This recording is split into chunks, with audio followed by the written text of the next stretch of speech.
All right, we're now live with Chapter 5, The Valkyrie. Where's the high north, I said. Like New York? Aunt Mattie said, no, it's a different sort of north than that. Like Canada? Said Joe. No, not farther north, further north, higher north. I don't understand, said Joe. I agreed. I don't either. Of course you don't, said Aunt Mattie. I'm not explaining it well. She sounded like a teacher as she continued.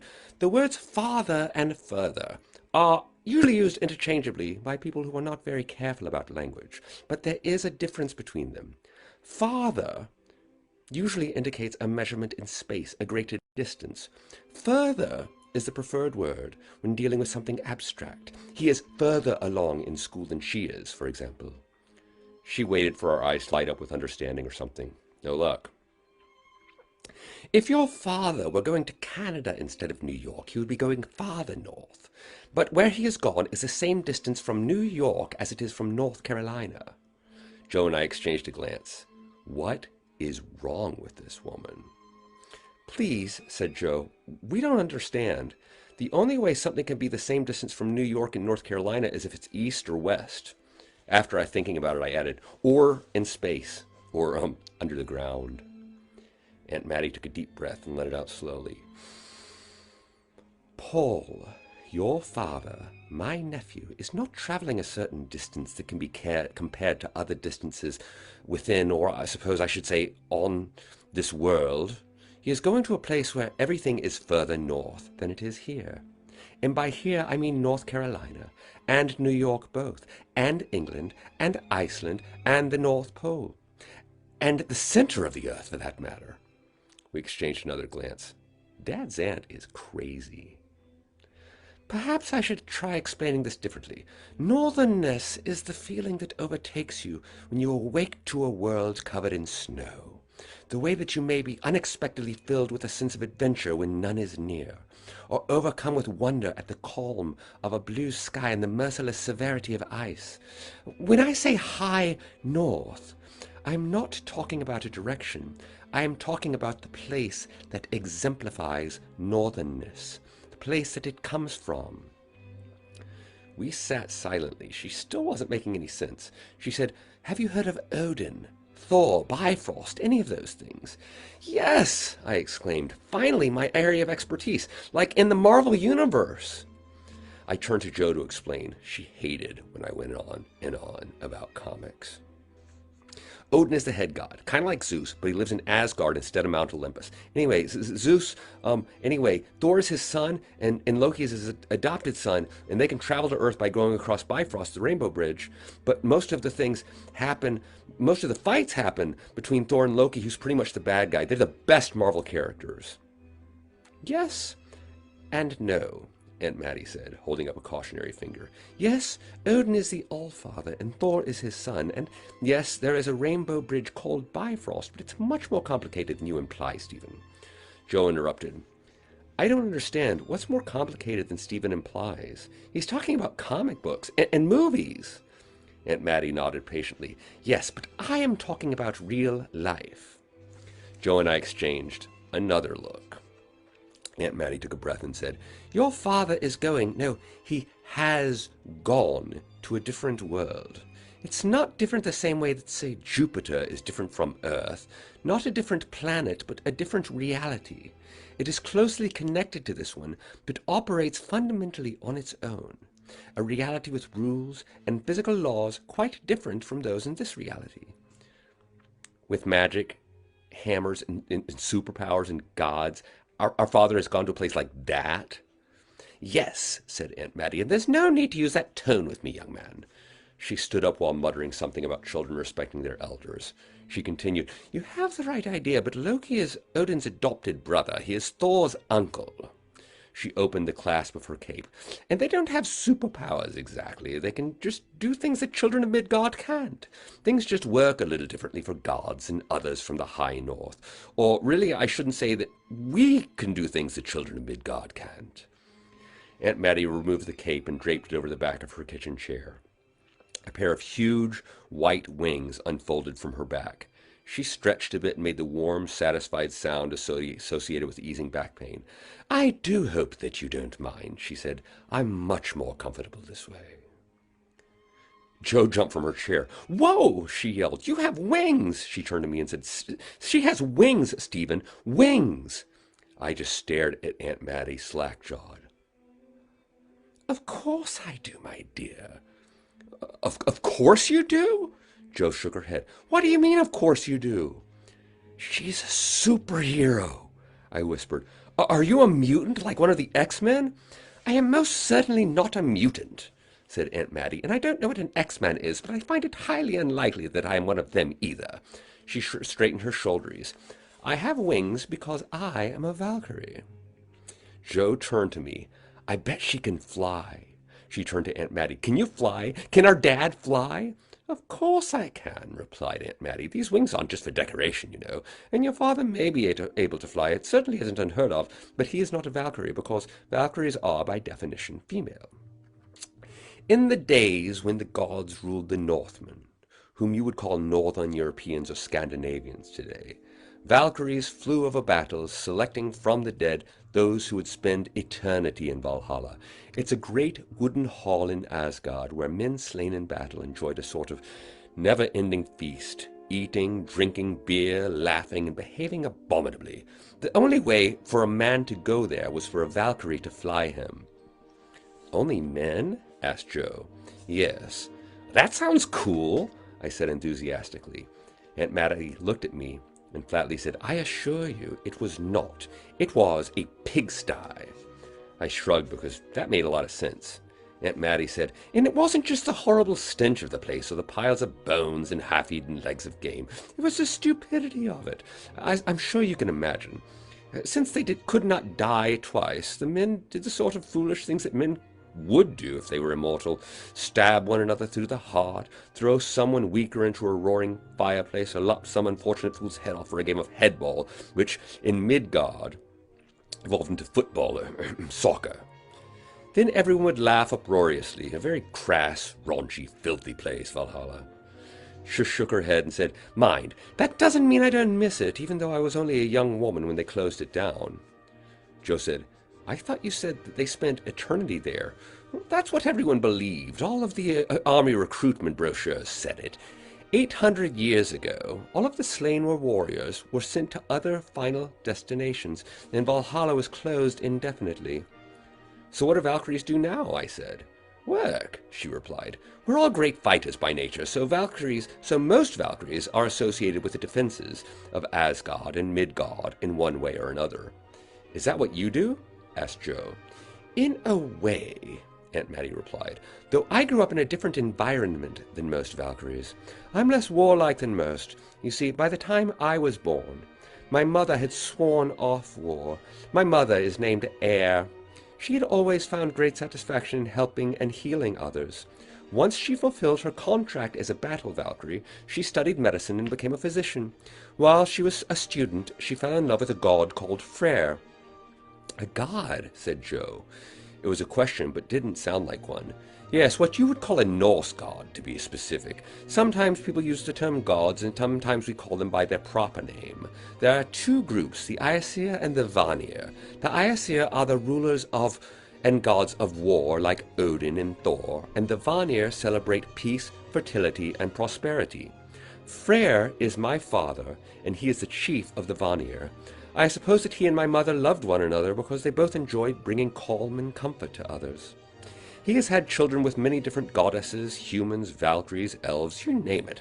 Things work a bit differently in the High North than they do on Earth." "So Freyr is how we're related, like Freyerson?" Aunt Mattie smiled. "Correct. Long after I was born, my father had a child with an elf named Brynja. Their son's name is Leifnir, which he shortened to Leif. He is my half-brother and your father's father, your grandfather.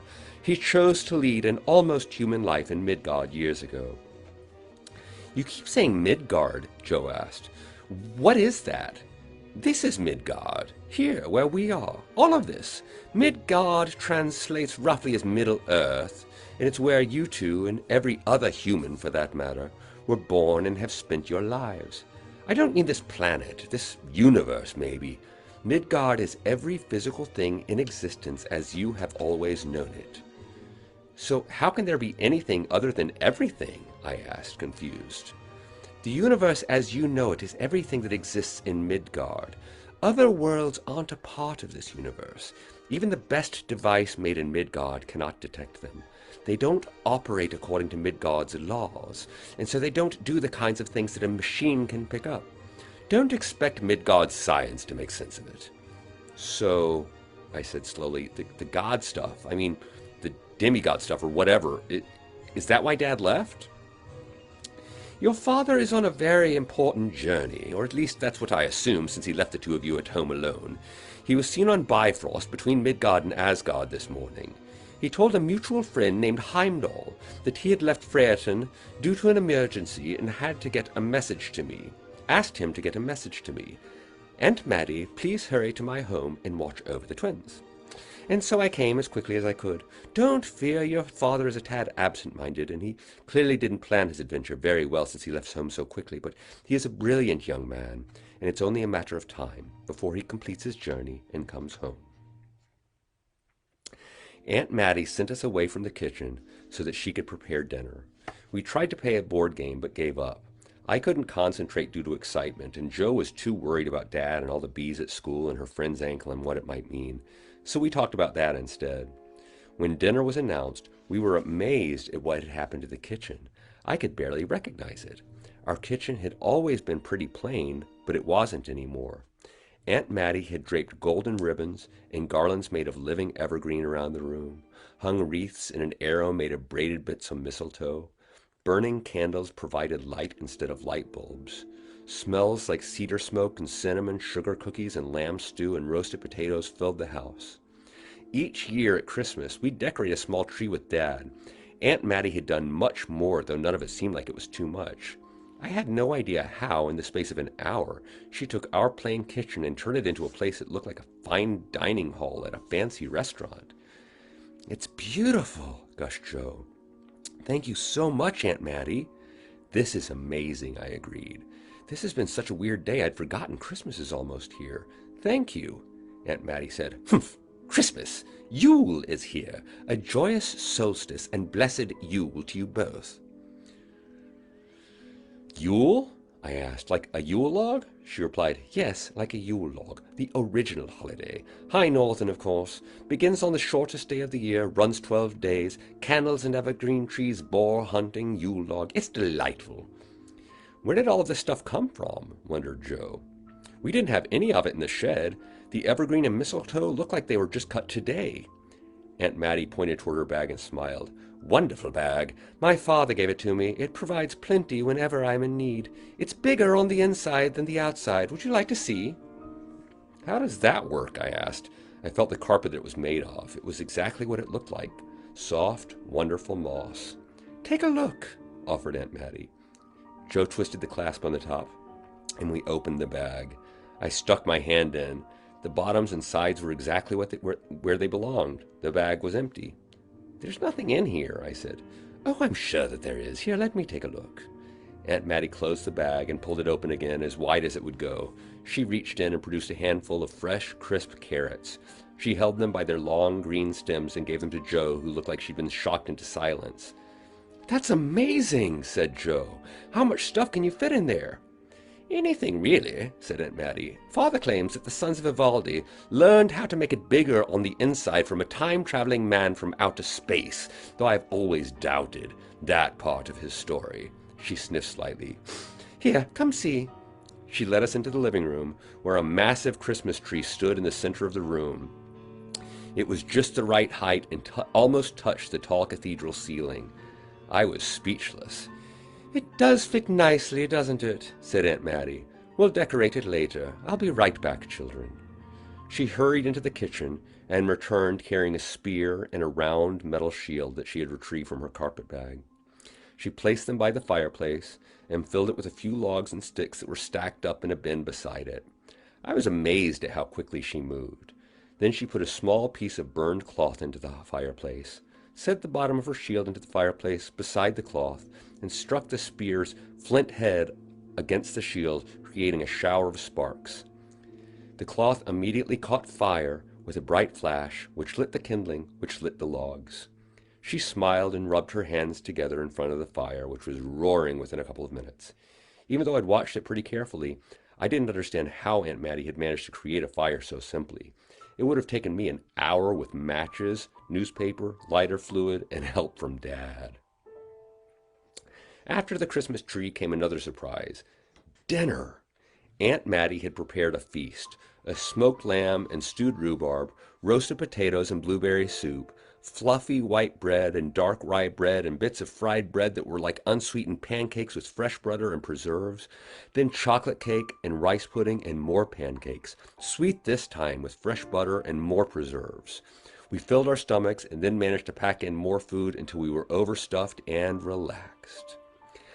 I think that's why Aunt Mattie went to all the trouble of making such a big meal. If we'd eaten soup out of a can or a frozen dinner or something, we would have sat around worrying about Dad, which really wouldn't have made anything better for anybody.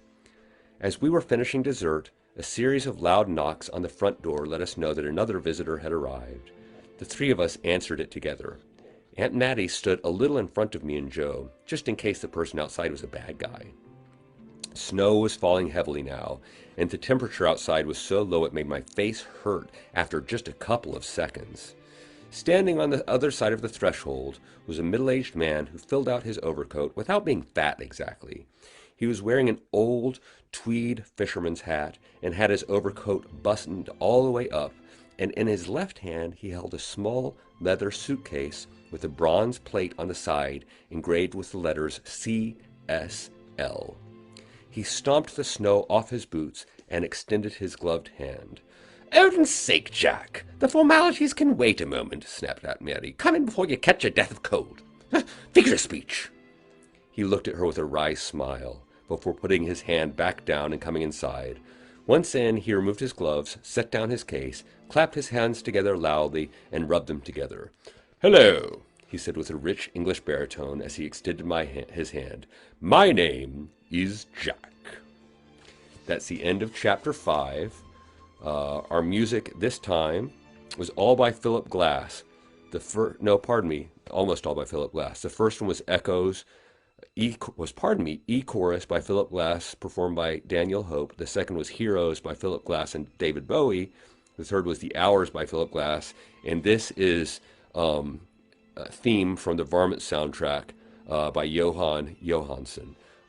So I'm going to stop this video, and we will continue momentarily with Chapter 5. I hope that you stay tuned. Thank you so much.